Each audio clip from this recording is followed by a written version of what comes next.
Imagina que de golpe encuentras una Biblia, cae una Biblia en tus manos y como cualquier otro libro abrirías, pasarías el prefacio, el índice y llegarías a Génesis, ¿verdad? Abrirías allí en Génesis y leerías y encontrarías cosas como esta. En el principio creó Dios los cielos y la tierra. Entonces Jehová Dios formó al hombre del polvo de la tierra y sopló en su nariz aliento de vida y fue el hombre un ser viviente. Entonces Jehová Dios hizo caer un sueño profundo sobre Adán y mientras éste dormía tomó una de sus costillas y cerró la carne en su lugar. Y de la costilla que Jehová Dios tomó del hombre hizo una mujer y la trajo al hombre. Y tú, en tu cordura, dices, sí, hombre, ¿qué me estás contando? Empezamos bien el librito, ¿no? Entonces ves que además de ser un tipo posiblemente de literatura histórica, pues contiene datos muy interesantes. Es también, por lo menos es poética y es hasta infantil, ¿no? Está cargada de cuentos que solo un niño pudiera creer, ¿no? Una mujer echada una costilla. Y bueno, puedes hacer un gran esfuerzo para creer lo que se dice en la palabra, pero por más que te esfuerces, no vas a poder decidir creer. Todos los que habéis estado haciendo membresía esta mañana estábamos hablando de esto, ¿verdad? Creer. No lo ves. Si no lo ves, no lo ves. No puedes. Hoy vamos a tratar sobre esta realidad. ¿Cómo es posible que el mismo libro, que para unos es un libro incorrecto, inconexo, incoherente, para otros pasa a ser el libro de las verdades más profundas sobre las cuales fundamentan sus vidas? O unos o otros están equivocados.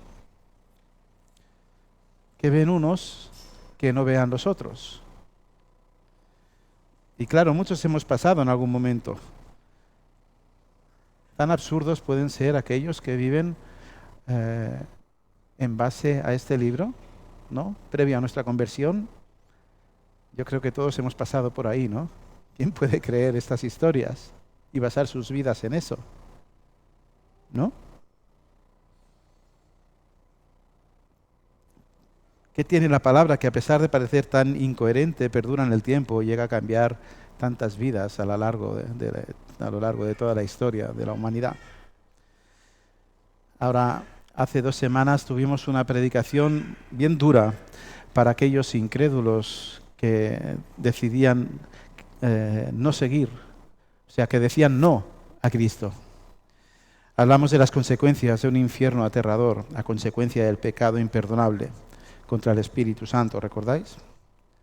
No obstante, terminamos en el versículo 39, donde el autor hacía como una excepción, ¿no? Como un paréntesis de oxígeno en medio de un entorno asediado. Dice, pero nosotros no somos de los que retroceden para perdición, sino de los que tienen fe para perseveración del alma, los que tienen fe.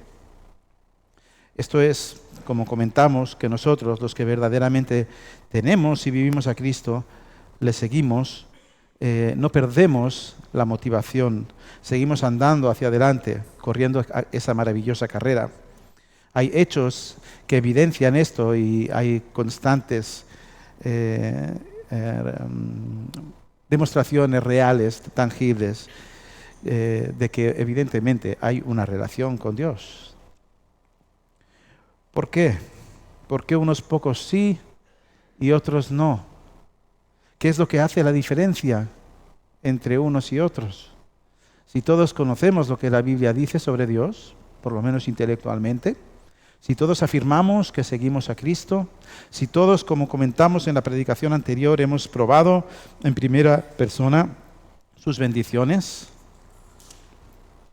Si todos lo hicieron en aquel contexto en el que estamos en Hebreos, en el que había judíos verdaderamente cristianos y judíos hipócritamente cristianos, porque unos sí tenían una relación verdadera y no podían más que obedecer cada vez más, y otros sencillamente se apartaban. ¿Qué tienen unos que no tengan otros cuando todos afirman creer? ¿Cuál es el ingrediente? Esta es la pregunta. ¿Qué ingrediente es el que les falta? ¿Verdad? La respuesta es muy sencilla. Se trata del ingrediente de la fe.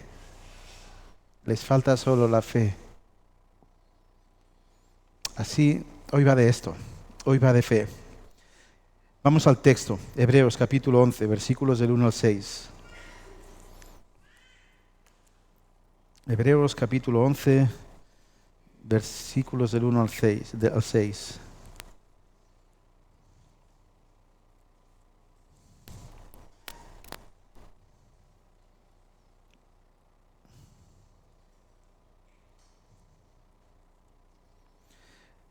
Dice, es pues la fe, la certeza de lo que se espera, la convicción de lo que no se ve. Porque por ella alcanzaron buen testimonio los antiguos. Por la fe entendimos haber sido constituido el universo por la palabra de Dios, de modo que lo que se ve fue hecho de lo que no se veía. Por la fe Abel ofreció a Dios más excelente sacrificio que Caín, por lo cual alcanzó testimonio de que era justo, dando Dios testimonio de sus ofrendas. Y muerto, aún habla por ella. Por la fe Enoc fue traspuesto para no ver muerte, y no fue hallado porque lo traspuso Dios. Y antes que fuese traspuesto, tuvo testimonio de haber agradado a Dios. Pero sin fe es imposible agradar a Dios, porque es necesario que el que se acerca a Dios crea que le hay y que es galardonador de los que le buscan. Amén. Cuando uno prepara una predicación, quizás caemos en el error de pensar de que todos vosotros, a partir de que hemos leído el texto, lo tenéis ya en vuestro intelecto. Entonces vamos, a lo largo de la predicación, vamos dando por hechos que recordáis el texto que vamos a exponer. Y es que esto es fundamental para entender la predicación. Entonces os rogaría que a medida que va avanzando la predicación podáis ir consultando el texto, leyendo una vez y otra, y eso ayudará a comprender mejor, ¿de acuerdo? Además, hoy voy a ir siguiendo la secuencia, los 3 puntos de esta predicación van a ir siguiendo el mismo orden del texto. Estamos en Hebreos capítulo 11, versículos del 1 al 6. Para esta exposición bíblica andaremos por 3 puntos distintos, así entiendo que será más sencillo entender. El primero, en primer lugar, hablaremos sobre qué es la fe. Este va a ser el punto más extenso. Luego hablaremos de varios hombres de la fe que encontramos en el texto, hombres de fe, y luego terminaremos hablando de fe para hacerse agradable a Dios. Bien, empezamos entonces hablando de la fe. ¿Qué es? Dice el texto que la fe es la certeza de lo que se espera, la convicción de lo que se ve, ¿verdad? Si pensamos en el texto, si meditamos, es muy interesante poder apreciar que esta definición nos habla en realidad de 2 tipos diferentes de fe. En una sola definición encontramos 2 tipos. Vamos a diseccionar esto para comprender. En primer lugar, hablamos de la certeza de lo que se espera, ¿de acuerdo? Y en segundo lugar, hablamos de la convicción de lo que no se ve. ¿Sí? Certeza de lo que se espera, convicción de lo que no se ve. Si hablamos de fe como certeza, entendemos, o sea, como certeza de lo que nos espera, entendemos que todavía, si se espera, es que no ha sucedido, ¿ok? O sea, certeza es seguridad de algo que sin lugar a dudas va a ocurrir, ¿sí? Un ejemplo claro podría ser la realidad de que mañana va a salir el sol. ¿Hay alguien aquí que tenga alguna duda de que mañana va a salir el sol? No, ¿verdad? Bueno, ya está bien. ¿Puedes creer eso entonces, no? ¿Podéis, no? Sí. Estamos seguros, ¿no? Mañana el sol, ¿sí o no? Sí, claro. Entonces, no, pero salir saldrá. ¿No? Entonces no hay duda, el sol sale mañana por la mañana a eso de las 7, ¿verdad? Más o menos. O a eso de cuando abras las ventanas de tu habitación. Muy bien. Bien, y que del futuro hecho de que Jesús va a bajar volando en una nube espacial o una especie de nube, va a venir volando y nos va a recoger a todos, aquellos que somos suyos, y que luego nos va a llevar a todos a un lugar que está cargadísimo de piedras preciosas y oro por todos lados, o algo así parecido, ¿de acuerdo? ¿Creéis esto? Oye, por favor, que somos cristianos. Lo creemos, ¿no? He visto alguna cabezota que decía que no. ¿Estamos seguros? Creemos que Jesús va a regresar en una nube, nos va a llevar a un lugar precioso, ¿verdad? Sé honesto, ¿lo crees o no lo crees?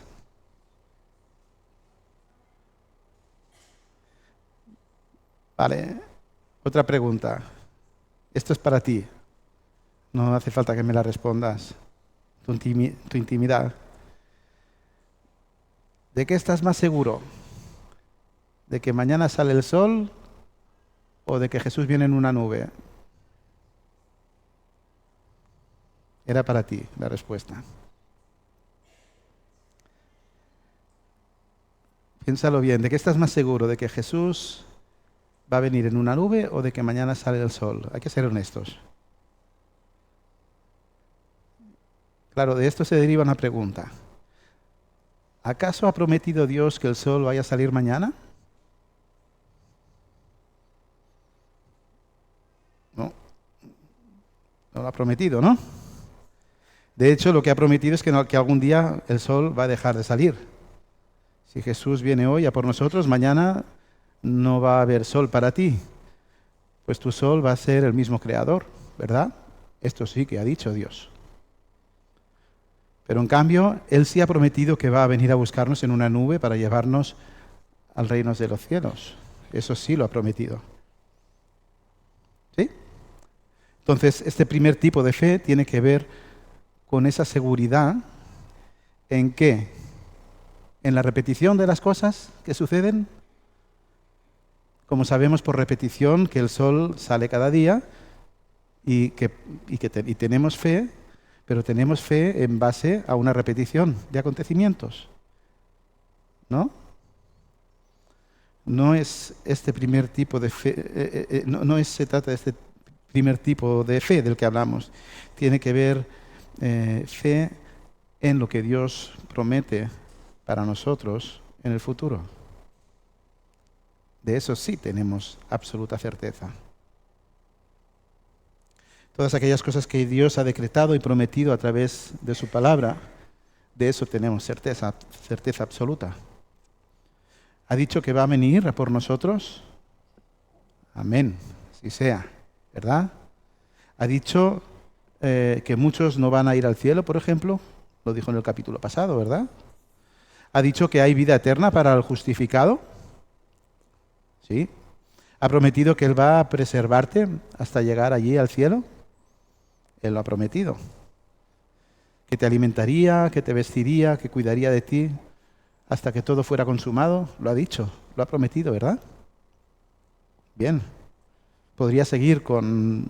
Estuve mirando por poner una gran lista de promesas, pero era tan... es que no hubiera terminado. Hay muchísimas más promesas. Sí, pues en este sentido podemos afirmar que la fe es como si fuera el título de propiedad de las cosas que esperamos en Dios. Ya ha sido al notario. Algo que ya está seguro, que ya está firmado y sellado por el notario, ¿verdad? Afirma Henry que la fe trata con cosas que pertenecen al futuro y las hace parte de nuestro presente. Evidentemente, si los cristianos no estuviéramos seguros de que Dios es justo y que va a hacer justicia en el futuro, si no estuviéramos seguros de lo que está por venir, es lógico, no podrías descansar en Él frente a la realidad de que el mundo es absolutamente injusto. O sea, ¿cómo ibas a poder tener gozo o ser feliz en algún momento frente a este mundo de desesperanza? Si yo no estoy seguro de que después de aquí me voy al cielo, mi vida aquí la voy a tomar de una forma muy distinta, ¿no? Esto es algo parecido a cuando alguien pronostica el final del mundo y la gente se vuelve loca y empiezan a reventar tiendas y a hacer barbaridades, ¿no? Viviríamos de una forma muy distinta. Desde luego, no es nuestra confianza la que hace actuales estas cosas, sino, como hemos dicho, son las promesas de Dios las que hacen reales estas cosas. No somos nosotros los que determinamos el grado de confianza, es que Dios lo ha prometido, esa es la esencia de la cuestión. Pero ¿qué decir del segundo sentido en el que se nos describe hoy la fe? Hemos hablado del primero, ahora vamos al segundo. Dice que es la convicción de lo que no se ve. En este caso ya no hablamos del futuro, ¿ok? Hablamos de una convicción activa y actual sobre algo que en realidad no puedes ver. Yo, si no lo veo, no lo creo. Cachis. Ja han punchat. Vamos a ver un ejemplo de este tipo de fe. Un ejemplo bíblico. Cuando los primeros cristianos hablaban sobre Pablo, después de que Pablo se había convertido, claro, imaginaros, Pablo ahí matando a todos los cristianos, persiguiéndolos. Estaba ahí cuando Esteban, cuando apedreaban y cuando él se creía el salvador del mundo mundial, de la iglesia, y estaba matando allí a nuestros hermanos. Pero luego se convierte, ¿no? El Señor entra en su vida y encontramos un dato curioso en Gálatas capítulo 1, versículo 23, donde se habla, son cristianos hablando de Pablo, y dicen, el hombre que anteriormente nos perseguía, predica ahora la fe que una vez trató de destruir. Predica ahora la fe, no se refiere al futuro, ¿verdad? La fe es en este caso una confesión. Es algo muy parecido a nuestra manera de llamar al credo apostólico, las bases doctrinales. De esto sabemos un montón los que estamos haciendo membresía, ¿verdad? Si habéis leído los manuales, claro. La fe que creemos son los fundamentos de aquello que realmente creemos y en lo cual se apoyan nuestros hechos. Pues nuestros hechos se derivan de aquello que creemos. Juan Bunyan, el autor de El Peregrino, él estaba angustiado antes de su conversión, estaba muy angustiado, pero tras tener esa fe, él afirmó lo siguiente, que es interesante. Dice, todos piensan que su religión es la verdadera. Los judíos, los árabes y los paganos. Y que si a fin de cuentas la fe y Cristo y las Escrituras no son más que una de esas cosas creo que sí, como fe, como una esperanza de que pudiera ser. Pero cuando recibió la luz, salió gritando este hombre, ahora estoy seguro, ahora lo sé. La fe cristiana es una esperanza que se ha vuelto certeza. Esta esperanza cristiana es tal que inspira toda la conducta de una persona. Se vive con ella y se muere con ella. Su posesión es algo que hace actuar. Los que hemos tenido el privilegio de tener esa fe, cuando Él dice, ahora sí, ese ahora sí lo entendemos muy bien, ¿verdad? Porque previo a creer, a tener fe, todos creímos, todos entendimos intelectualmente, hasta que llegó el día en que dijimos, ahora lo he pillado. Un testimonio precioso el de este hermano Juan, el cual demuestra en su propia experiencia que cuando hay esta fe en un hombre, lejos de ser meras teorías sobre quién es Dios, llegas a un convencimiento además certero de que solo hay un Dios y que este Dios es el Dios de la Biblia. Solo entonces tú puedes afirmar, sé bien en quién he creído. Sé bien. Esta frase de Pablo me encantó, pero no la entendí hasta después de mi conversión. Yo sé bien en quién he creído. Así pues, si la fe anterior tenía que ver con absoluta certeza en las promesas en el futuro, la actual tiene que ver con la absoluta seguridad del Dios de la Biblia. La fe es como si además de tener vista, olfato, oído, sabor y tacto, tuviéramos el sexto sentido de la fe, como si fuera un sentido más. Imagínatelo así, no es que sea así, pero quizás nos pueda ayudar a entender, el cual este sentido nos da acceso a una forma diferente de percibir las cosas que nos rodean, ¿verdad? Y quería poner una ilustración, Mark, quería poner un trocito muy corto de un vídeo que creo que puede ayudar a entender. A mí me ayudó cuando vi esta película. A ver si sabéis detectar. A ver quién adivina el nombre de la película.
¿No? Las crónicas de Narnia, ¿sí? De nuestro hermano C.S. Lewis. La pequeña Lucy se acerca a un antiguo armario, ¿verdad? Que para todo el mundo es un armario viejo de madera. Solo un armario. Nadie imagina que tras el armario hay escondido un mundo llamado Narnia, en el que nadie, en su propio entendimiento, sería capaz de aceptar como algo real. Y ni mucho menos nadie se metería en ese armario feo y viejo, ¿no? No obstante, ahí tenemos a Lucy, nuestra protagonista, que con un pequeño granito de fe llega a atravesar ese armario hasta que son abiertos sus ojos. Está muy bien escenificado en este vídeo cuando tras el armario puede avistar un mundo mágico. Luego ella va a tratar de explicar esto a los demás, pero la toman por loca. Hay otro mundo y es una loca para el mundo. Pues solo con los ojos de la fe es posible que aquel mundo, lejos de ser un cuento de hadas, sea la mayor de las realidades por las cuales vivir. Pero la realidad es que la pequeña Lucy, sin fe, jamás hubiera abierto siquiera la puerta de aquel armario, ¿verdad? Así pues, como afirma William Berkeley, podemos afirmar que la fe es la expectativa de la primavera en medio de un frío invierno. Y esta fe, aunque pudiera parecerlo, aunque pudiera parecer un suicidio intelectual, en realidad no es una fe absurda, como muchos afirman, la mayoría de los cuales ni siquiera abrieron la Biblia. No es una fe absurda, claro que no. Es solo que al ser Dios creador y nosotros criaturas, es una fe que por nuestra incapacidad nos permite creer, nos eleva, porque nos permite asumir como verdaderas cosas que no entendemos, que no las gestionamos bien por estar limitados como criaturas. Entonces esta fe en realidad lo que hace es darnos un acceso precioso a un nivel increíble. Nos abre las puertas de Narnia. ¿Sí? ¿Y cómo se manifiesta esta fe? ¿Cómo podemos saber si una persona confía en las promesas de Dios y cree realmente en el Dios de la Biblia? ¿Cuáles son las consecuencias? Bueno, se manifiesta a través de las obras. Las obras entonces son una manifestación lógica de tu fe, ¿verdad? Santiago 2:18. Muéstrame tu fe sin tus obras y yo te mostraré mi fe por mis obras. ¿Sí?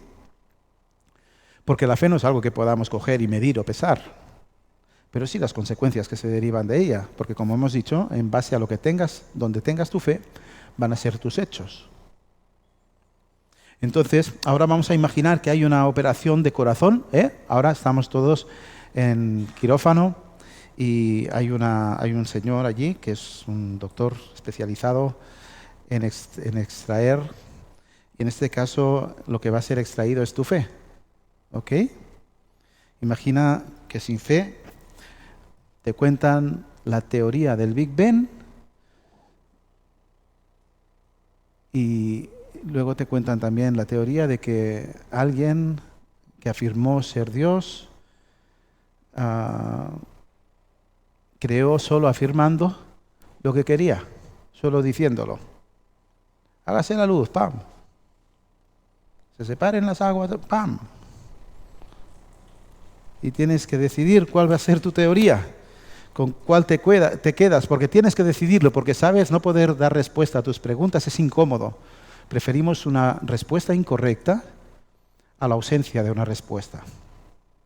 ¿Con cuál te quedas? ¿Con Dios que habla y pim?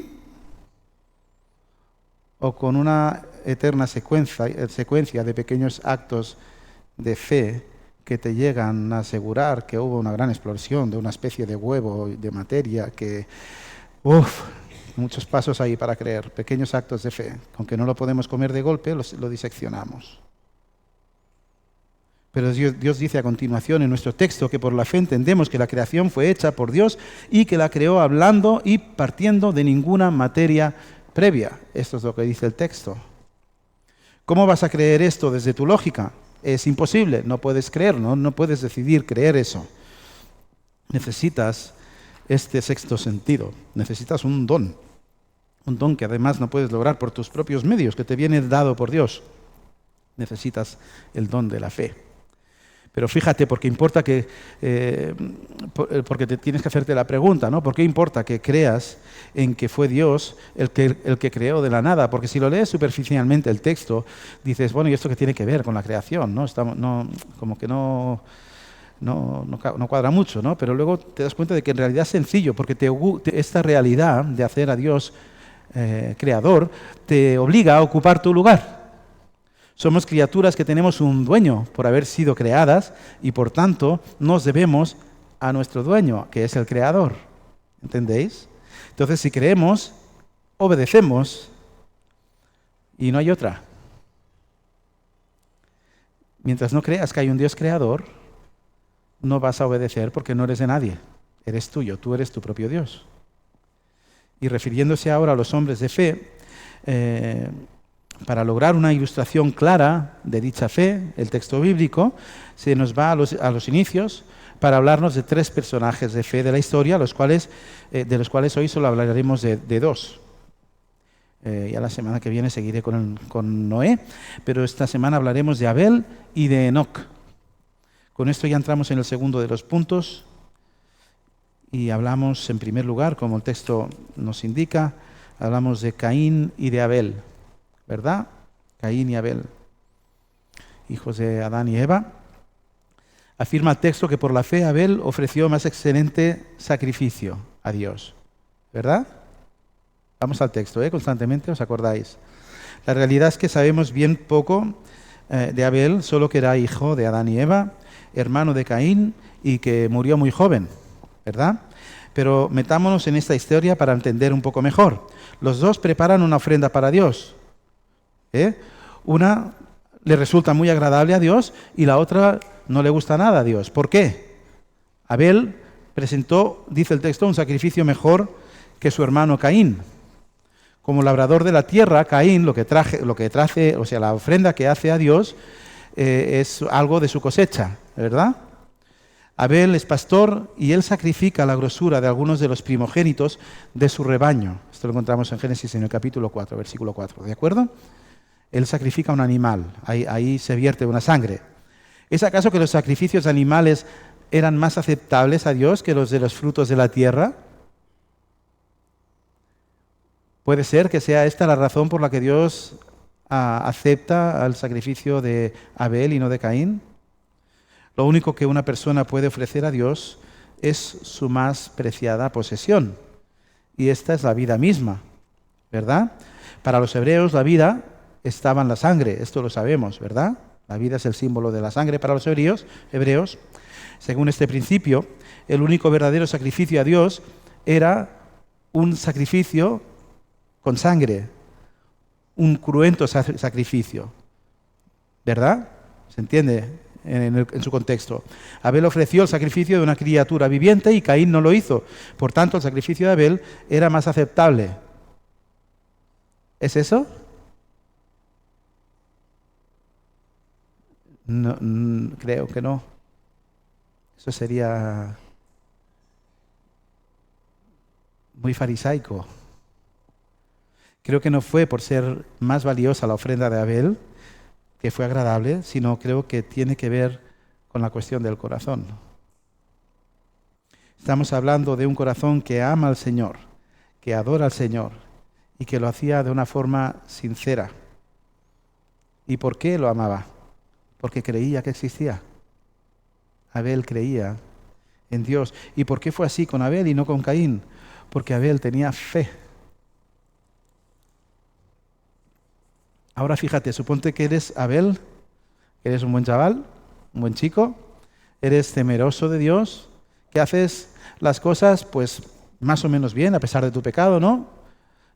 Porque estás recibiendo de gracia de Dios para hacerlo y lo haces en su fe, ¿verdad? Y va y viene el petardo de tu hermano y te lleva al campo y ¡pum! Y te mata.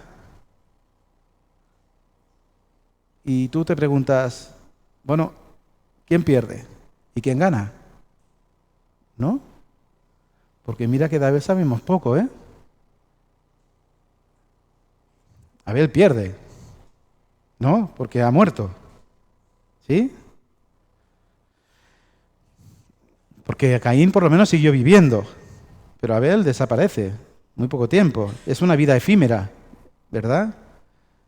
Pero ¿no te parece que hoy estemos hablando más de... ¿No te parece curioso que hoy estemos hablando más de Abel que de Caín? Igual no está tan muerto, ¿no? Vaya vida la de Abel, ¿no? Porque hay aquí la moraleja es, vive justamente y morirás, ¿verdad? Vive injustamente y vivirás. Pero fíjate en lo que sigue, porque si nos quedamos ahí, dice, pero alcanzó testimonio, dice el texto, pero alcanzó testimonio. Esto es como decir, pero quedó claro que aquí el justo era Abel, ¿verdad? Y tú piensas, bueno, testimonio, poco, no mucho testimonio, porque enseguida murió, ¿no? Pero seguimos en el texto, dando Dios testimonio, dice, dando Dios testimonio de sus ofrendas y aún muerto, habla por ellas. Voy a citar una Biblia que, aunque no es de las más fieles, ayuda a entender bien este párrafo. Dice, y Dios aprobó sus ofrendas, aunque Abel murió hace mucho tiempo, todavía nos habla por su ejemplo de fe. ¿Nos habla todavía o no nos habla? Sí, ¿no? Yo estoy hablando de él y vosotros estáis escuchando. Dios, pero es que aquí el dato es curioso, porque este pobre hombre no hizo nada, solo vivió y murió. Entonces él no fue un héroe de que te mueres, de que hizo grandes cosas, no, solo respiró un tiempo. No hay ningún dato que le eleve, pero Dios le coge y le pone en su lugar por la fe en Dios, solo por la fe en Dios. ¿Hizo justicia o no hizo justicia? O sea, Abel pilló, pero Dios hizo justicia, ¿no? ¿Cuántos de vosotros admiráis a Caín?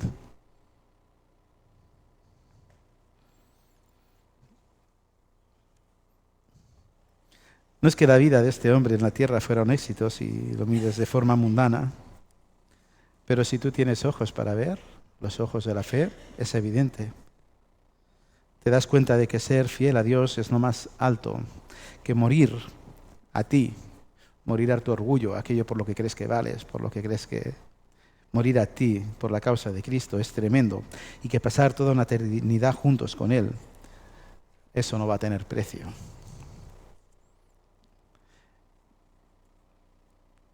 Abel ya recibió su recompensa siquiera antes de morir. En cambio, ¿qué podemos decir del desgraciado de Caín? Pues es que es como yo me imagino aquí Dios sacando pecho y defendiendo a quién, pues a su hijo, al que ama, ¿verdad? Y lo hace en su justicia. Luego pasamos a Enoc. Solo que tengo que aclarar que este Enoc, sabéis que Caín tuvo un hijo que también se llamaba Enoc, pero no es este Enoc del que vamos a hablar ahora, ¿verdad? Se trata de Enoc, el descendiente de Adán en la séptima generación, ¿ok? 7 generaciones después de Adán, aparece otro Enoc. Encontramos su relato en el capítulo 5 de Génesis, versículos del 21 al 24. También un corto texto, como una corta vida, pero porque sabemos muy poco de él también. Y es curioso que sabiendo muy poco de él se le use como un ejemplo de hombres de fe, ¿no? Tenemos otros ejemplos más espectaculares. Entonces aquí debemos de ver una intencionalidad, ¿no? En la insignificancia del hombre hay un realzamiento por parte de Dios. Génesis 5:21, cuando Enoc tenía 65 años, fue padre de Matusalén, y después de ser padre de Matusalén, Enoc caminó con Dios 300 años y tuvo otros hijos e hijas. En total, Enoc vivió 365 años. Enoc, aquí está la cuestión del tema, Enoc caminó con Dios y luego desapareció, porque Dios se lo llevó. ¿Quién firmaba? ¿Quién firmaba por no tener que pasar un cáncer para ir al cielo? O no tener que sufrir un accidente o qué sé yo. Curiosamente, Enoc fue el séptimo de la línea de Set, al igual que Lamec. Si vamos bajando líneas, Lamec también fue el séptimo en la línea de Caín. Pero mientras la maldad toma su punto más álgido en la vida de este Lamec, aparece este Enoc, también en su punto más álgido en la fe. Y este es el primero en escapar de la muerte. Este fue el fruto de su fe. Enoc caminó bien, vivió de forma justa, esto es obedeciendo. ¿Cómo es posible que este hombre obedeciera? Porque tenía fe. Estaba seguro de su existencia, de que era su creador, de que tenía un dueño y de que le debía obediencia. Enoc amaba tanto a Dios y Dios tanto a Enoc, que es como que Dios le dice, mira, ¿sabes qué? Es que te quiero tanto, tenemos una relación tan intensa, crees tanto en las realidades de mi existencia, que voy a borrar la muerte de tu vida. Tú vas a tener un pase directo al cielo. Comenta Trenchard normalizando a Enoc, porque es una realidad, ya que no es que fuera, este Enoc no es que fuera un monje de esos ermitaños que están ahí todo el día en adoración, cerrados, sufriendo. No. Este era da igual, este era cualquiera de vosotros que tiene hijos, un hombre normal. Y afirma Trenchard, dice, este caminar de Enoc se llevó a cabo no en la soledad de una vida de ermitaño, sino en medio de la vida familiar en la que engendró hijos e hijas. Él era como cualquiera de vosotros, pero eso sí, muy seguro, quizás mucho más seguro que nosotros, en quien había creído. Entonces no es que fuera fantástico, no lo era más que ninguno de vosotros. Es solo que tenía una fe preciosa, y también en esta ocasión es Dios quien lo pone en valor, no permitiendo que pasara por la muerte y recordándonos una y mil veces hasta el día de hoy sobre su realidad, para que no muriera su legado. pues la verdad es que hoy, miles de años, también hablamos de él. Grandes hombres de la fe que pasaron desapercibidos y que aparentemente perdieron, ¿no? Y ya, para ir terminando, ahora debemos centrarnos en el versículo 6, donde se nos advierte de algo que puede pasar desapercibido, pero que es muy importante en realidad. Dice el texto que sin fe es imposible agradar a Dios. ¿Ok? Esto es una afirmación, tela esta afirmación. Sin fe es imposible agradar a Dios. Es una afirmación muy totalitaria, en realidad esto es una afirmación enorme. Esto afirma que hagas lo que hagas, si no lo haces en base a la seguridad de lo que Dios dice en su palabra, en base a la seguridad de las promesas que están por llegar, si no lo haces en su fe, es imposible que puedas hacer algo que Dios acepte como bueno. Y si Dios no lo acepta como bueno, es que no es bueno, es que es malo. No hay término medio. Puedes ayudar mucho a la gente, como puedes ser el tipo más generoso del mundo, pero si tus acciones no son hechas por la fe en Dios, no le agradan. Trapos de inmundicia para Dios son tus mejores obras, ¿verdad? Pero fíjate, porque es que es lógico, si no tienes fe no puedes creer en Dios, si no crees en Dios no puedes creer en lo que Dios dice que es mejor en cada situación en tu vida frente a cualquier decisión. Y esto, si es así, solo te queda una opción, porque si no puedes obedecer a Dios, solo te toca obedecerte a ti. Y ya está, ya la tenemos liada.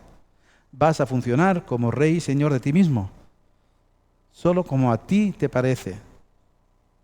Pero tu realidad es que como que naciste pecador y muerto, no puedes pensar lo bueno. Estás imposibilitado para hacer nada bueno. O sea, separado de Dios absolutamente, no es que no puedas saber que está o que no está bien, es que ni siquiera sabes ni lo que es estar bien. Y si eres religioso, si eres un religioso inconverso, puedes pasar toda la vida tratando de convencer al mundo entero y a ti mismo de que es Dios el que gobierna, muy típico de aquellos que se creen, salvo si no lo son. Así como las obras demuestran tu fe, aquellos que no tienen fe tratan de conseguir la fe mediante sus obras. Entonces unos y otros se parecen mucho en sus hechos, pero la diferencia es abismal. Dios entonces es para ti solo como si fuera un pañuelo al que usas solo para poder hacer lo que tú deseas, como Dios que te crees de ti mismo, pero eso sí, lo haces religiosamente en su nombre. ¿Verdad? De esto sabemos mucho también. Usando su nombre en vano, afirmando de labios las mismas cosas que afirma un verdadero hijo de Dios, solo porque las comprendiste intelectualmente, pero sin fe, porque realmente no las creíste. Solo decidiste creer que las creíste. Pero debes saber que Dios es solo galardonador de los que le buscan, no de todos aquellos que afirman con sus labios que lo hacen. Él es justo. Y finalmente, o en esta vida o en la venidera, juzgará, como en su día lo hizo con Enoc, como lo hizo con Abel, pero también como lo hizo con Caín. Entonces pondrá a cada uno en su lugar. No importa la apariencia, no importa lo que creas creer, importa solo que tu fe sea genuina, que la tengas y sobre todo que esté depositada en Cristo, no en ti. No importa ni el éxito que puedas tener en esta vida y tampoco el fracaso, esto no importa. Importa que mueras por Cristo, esto sí importa, aun sufriendo, aunque sea rechazado incluso por los que más amas, aun como mentiroso, como usurpador, aunque seas llamado farsante, no importa. Eso es morir a uno mismo.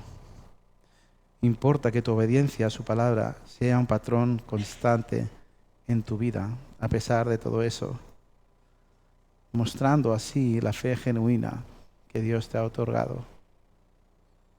Ya se ocupará Dios de ponerte en tu lugar cuando llegue el momento. Importa que ames a Dios por encima de todo y al prójimo como a ti mismo, y que ello sea una evidencia constante en tu vida, que más allá de tus labios se muestra en tus hechos. Poco le importó a Jesús el hecho de perder cuando moría ridiculizado por aquellos por los que moría. Poco le importó. Poco le importó cargar con mis miserias por amor a mí y a ti. Poco le importó. Solo le importó la certeza que tenía en su Padre, la obediencia de hacerse hombre y morir, sabiendo que tenía absoluta seguridad de que Él luego sería levantado de nuevo. Jesús, el perdedor de la cruz, el aparente perdedor de la cruz, ganó al mismísimo diablo, venció a la muerte, venció al pecado.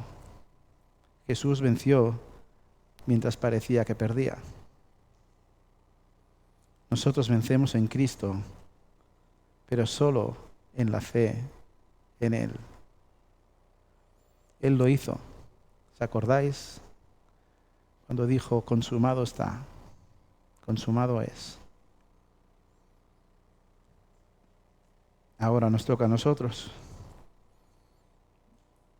Debemos buscarle. Debemos arrepentirnos, confesar nuestros pecados. Debemos rendirnos a sus pies. Nuestra fe nos debe de llevar a obrar a favor de Dios en primer lugar y del prójimo, a pesar de ser rechazados con un amor genuino que Él nos ha dado, porque sabemos en quién hemos creído.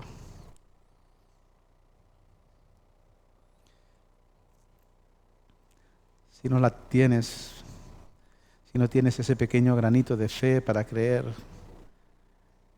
que tras ese armario de Narnia hay un mundo precioso que solo es posible percibir con ese sexto sentido de la fe, pídeselo. Hay muchas personas aquí que están deseosas de ayudarte en este camino precioso. Habla con Dios y pídeselo. Y luego gózate en tu Señor, en aquel que te ha creado. Tienes un dueño, pero es un dueño precioso. Solo niégate a ti mismo, toma tu cruz y síguele. Amén. Amén. Padre, gracias. Es que estas realidades tan profundas tuyas, Señor. Gracias por cómo nos ayudan a colocarnos, a ubicarnos en nuestro lugar. Señor Creador, no tuviste suficiente con crearnos, que tuviste que mandar a tu Hijo, Señor. Ya éramos tuyos y tuviste que recomprarnos a un precio increíble, Señor. Señor, gracias por este Cristo, Señor, perfecto, que aun siendo perfecto se hizo hombre, Señor, y llegó allí a morir para luego resucitar, para que de nuevo cobremos vida, Señor. Estábamos allí, estabas allí en aquella cruz y allí te abandonamos de alguna forma, pero tú seguiste con tu cometido de amor, muriendo hasta morir. Señor, gracias por esta realidad que impacta nuestro corazón y gracias por este don precioso de la fe cuando nos eleva y nos lleva, Señor, y lleva tu evangelio, Señor, desde el intelecto a lo más profundo de nuestro corazón. Gracias por tu evangelio y por cómo este impacta y cambia nuestras vidas y cambia nuestros actos y nos santifica constantemente, Señor. Gracias por cada arrepentimiento precioso que tú produces, por tu Espíritu en nuestro corazón, Señor. Gracias, Señor. Todo cuadra, todo cuadra. Incluso cuando no entendemos por la fe, todo cuadra, Padre. Gracias, Señor. En nombre de Jesús. Amén.